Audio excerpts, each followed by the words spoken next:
हमारे सर के ऊपर से लोग भाग जा रहे हैं, हमारे छोटे छोटे बच्चे सब दब गए। और आप लोग रोना बंद कीजिए, मेरे तक आवाज आ रही है। हरिद्वार के मनसा देवी मंदिर में अफरा तफरी मची, एक दूसरे पर लोग चढ़ गए। बचे हुए कोई इधर भाग रहा था, कोई इधर भाग रहा था। सावन का महीना चल रहा है, मंदिर पहुंचना था अब, लेकिन वो लोग समा गए काल के गाल में। और आज सब सीमाएं लांघ दी काल में। 6 लोगों की मौत हो गई। तो बेचारे चले गए, मर गए, मृत्यु को प्राप्त है, उनका बड़ा दुख है हमें। मंदिर जाएंगे तब मरेंगे, कुंभ में जाएंगे तब मरेंगे, पुल पर जाएंगे तब मरेंगे, रेलवे में जाएंगे तब मरेंगे, जहां जाएंगे। हमारे साथ इतनी घटनाएं क्यों हो जाती हैं? क्या इंसानों के जीवन का कोई मोल नहीं है? आज इसी विषय को विस्तार से क्लियर करने के लिए हम आपके बीच घटनाओं के कुछ वीडियो क्लिप्स लेकर आए हैं। तो वहीं दूसरी ओर संत रामपाल जी महाराज इन घटनाओं को कैसे डिफाइन करते हैं? अगर इस वीडियो से आपको कुछ सीख मिले तो कमेंट करके हमें अपनी राय अवश्य दें। अगर इस चैनल पर आप पहली बार आए हैं तो फटाफट से वीडियो को लाइक और चैनल को सब्सक्राइब जरूर कर दें। तो चलिए वीडियो शुरू करते हैं। मंदिर में हम दर्शन करने के लिए गए थे। उसके बाद में जैसे कि उधर मंदिर का दरवाजा बंद हुआ ना, मेन गेट जो मंदिर का होता है, वो अंदर बहुत भीड़ थी। उधर का बंद हुआ तो जब सारे लोग उधर से उधर को भागे ना, तो सब एक दूसरे के ऊपर चढ़ रहे थे, सब एक दूसरे के ऊपर, हमारे सर के ऊपर से लोग भाग जा रहे हैं, हमारे छोटे छोटे बच्चे सब दब गए। और बीच में लाश पड़ी थी। कितने लोग थे लगभग? मैंने वो काफी सारे लोग देखे थे। कौन से मंदिर की घटना है? मंदिर है, मंदिर की है। मंदिर में हम दर्शन करने के लिए गए थे। उसके बाद में जैसे कि उधर मंदिर का दरवाजा बंद हुआ ना, मेन गेट जो मंदिर का होता है, वो अंदर बहुत भीड़ थी। उधर का बंद हुआ तो जब सारे लोग उधर से उधर को भागे ना, तो सब एक दूसरे के ऊपर चढ़ रहे थे, सब एक दूसरे के ऊपर, हमारे सर के ऊपर से लोग भाग जा रहे हैं, हमारे छोटे छोटे बच्चे सब दब गए। और बीच में लाश पड़ी थी। कितने लोग थे लगभग? मैंने वो काफी सारे लोग देखे थे। कौन से मंदिर की घटना है? मंदिर है, मंदिर की है। तल्ख शब्दों का इस्तेमाल कर रही हूँ क्योंकि आज फिर एक त्रासदी से इस देश को दो चार होना पड़ा है।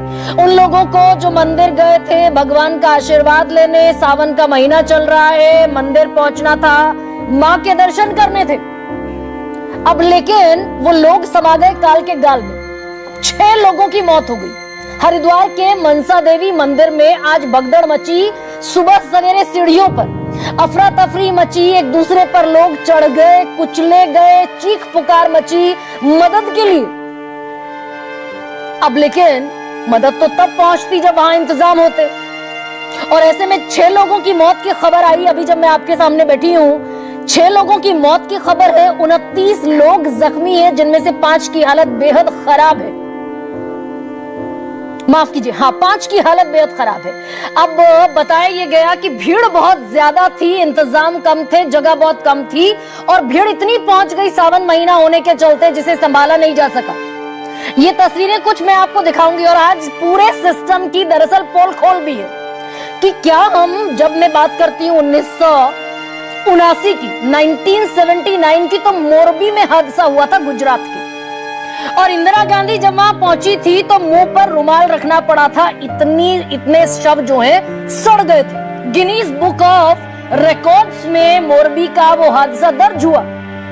1980 से हम 2025 में आए, 45 साल हो गए, कुछ बदला है क्या? आज इसी की पोल खोल करने वाली।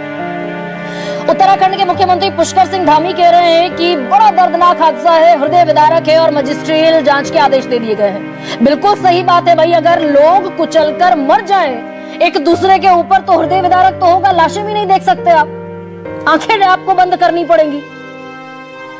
तो ये हृदय विदारक जो घटनाएं हैं, इनसे किसी की आंखें खुलती हैं क्या? परसों झालावाड़ में राजस्थान के क्या हुआ, 10-10 साल के नौनिहाल छोटे छोटे मासूम बच्चे क्लासरूम में बैठे हुए थे, 35 बच्चे थे, छत टूटकर उन बच्चों के ऊपर गिर गई। बहुत छोटे छोटे बच्चे हैं, 10-10 साल के, 9-9 साल के मासूम बच्चे। और मैं उन तस्वीरों को आपके सामने, मैंने जो तस्वीरें देखी उनमें से कुछ सिलेक्टेड चीजें मैं सिर्फ आपको दिखाऊंगी। 35 में से 28 बच्चे ऐसे हैं जो बुरी हालत में हैं, सिरों पर गंभीर चोटें हैं, सिल्लियों में दब गए वो, ऊपर से जो टूटकर गिरी छत, और 7 ने ऑन द स्पॉट मौके पर दम तोड़ दिया। 2 सगे भाई बहन है उसमें। मां रोती बिलखती, फपक फपक कर रोती हुई दिखी।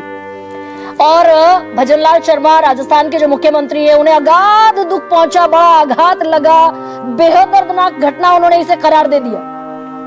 और कितनी दर्दनाक घटना भाई, आपको बयान देने में, सीएमओ में, चीफ मिनिस्टर के दफ्तर में बमुश्किल 10 सेकंड का वक्त लगना है।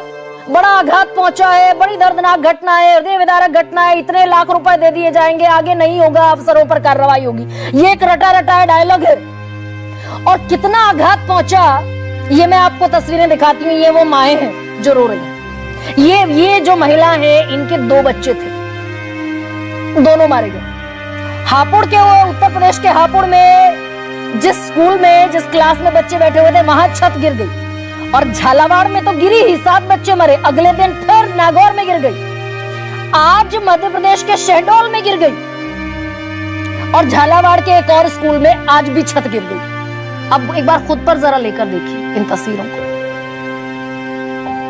इतनी सस्ती है आम आदमी की जान इस देश में, बच्चों की। ये भोपाल की तस्वीरें, कुछ दिनों पहले ये बच्चियां पढ़ रही थी स्कूल में, ऊपर से छत का प्लास्टर गिर गया इनके ऊपर। सरकारी स्कूलों के हालात हैं इस देश के।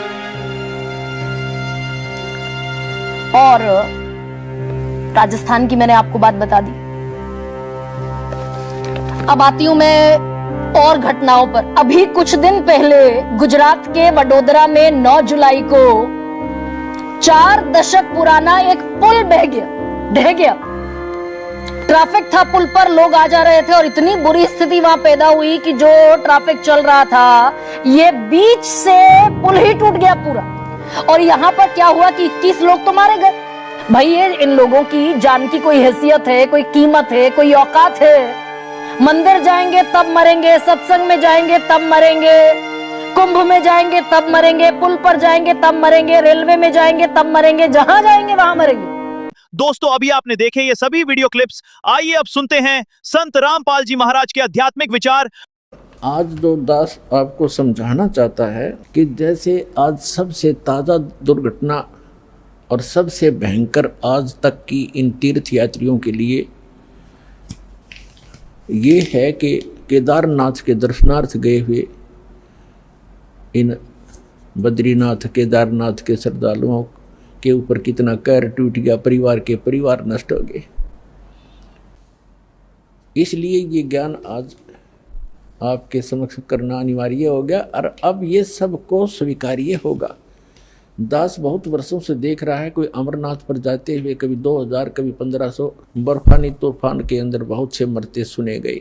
एक बार हरिद्वार के अंदर वो नीलकंठ के जो मंदिर है उसके ऊपर एक पर्वत पहाड़ का टुकड़ा टूट के गिर गया, वहाँ सारे मारे गए और नीलकंठ भी टूट गया। फिर वो टुकड़ा, पत्थर का टुकड़ा जो भारी पहाड़ था, पत्थर बहुत भारी, उस रास्ते में लुढ़कना शुरू हो गया, जिससे यात्री ऊपर चढ़ रहे थे ऐसे ऐसे, और उधर से वो लुढ़कना शुरू हो गया। पीस दिए वहाँ से लेकर नीचे तक। और फिर वहाँ एक लक्ष्मण झूला है, गंगा के ऊपर एक पुल बना हुआ है। लोग कुछ जा रहे थे, फिर वहाँ से सुनकर कुछ बचे हुए, कोई इधर भाग रहा था, कोई इधर भाग रहा था, कोई पुल को पार करने की चेष्टा वापस कर रहा था। तो भीड़ में भगदड़ मच गई। और वापस भागने वाले कह रहे थे, किसी ने बताया कि पहाड़ टूट गया। तो वापस पुल पर भागने वालों ने सुन लिया कि पुल टूट गया जिस पर तुम फंसे हुए हो। तो उस भगदड़ में पुल के ऊपर भी सैकड़ों 400-500 व्यक्ति तो पुल पर मारे गए। और कुछ डर से इस डर से कि पुल टूट गया तुम नीचे कूद जाओ, वो दरिया में गिर कर मर गए, गंगा में। 2500 व्यक्ति मरने की उसमें आशंका व्यक्त की गई थी। और नीलकंठ भी टूट गया जिसकी पूजा करने गए थे, और वही दशा आज हो रही है। तो ये सबसे बड़ी दुर्घटना मानी जाती थी। 2500 आदमी मर गए और आज सब सीमाएं लांघ दी काल ने। उस केदारनाथ के धाम को स्थापित करवा कर कितना नाश करवा दिया। अब इसने स्थापित करवाया वो अब बताएगा इसके अंदर दास ये कैसे क्या हुआ। और इससे पहले और भी घटनाएं हुई हैं। जैसे एक बार कुंभ का मेला हुआ था, आपको बहुत बार सुनाया है। कुंभ का पर्व हुआ हरिद्वार में हुआ था। 25,000 आपस में लड़के मर गए थे। इस ज्ञान को अब सुनेंगे ये, ठीक है। तो बेचारे चले गए, मर गए, मृत्यु को प्राप्त हुए, उनका बड़ा दुख है हमें। बहुत बड़ा दुख है हमारे को, लेकिन अब इसका विकल्प ये है जो दास बताना चाहता है। और स्वयं परमात्मा ने भी बहुत बार आकर ये ज्ञान देने की चेष्टा की, लेकिन इन स्वार्थी और अज्ञानी हमारे धर्म गुरुओं ने परमात्मा के इस यथार्थ ज्ञान को हम तक नहीं आने दिया, और जिसका खामियाना आज तक भोग रहे हैं। परमात्मा के ज्ञान को समझने के लिए आप जी ने थोड़ा सा धैर्य रखना पड़ेगा।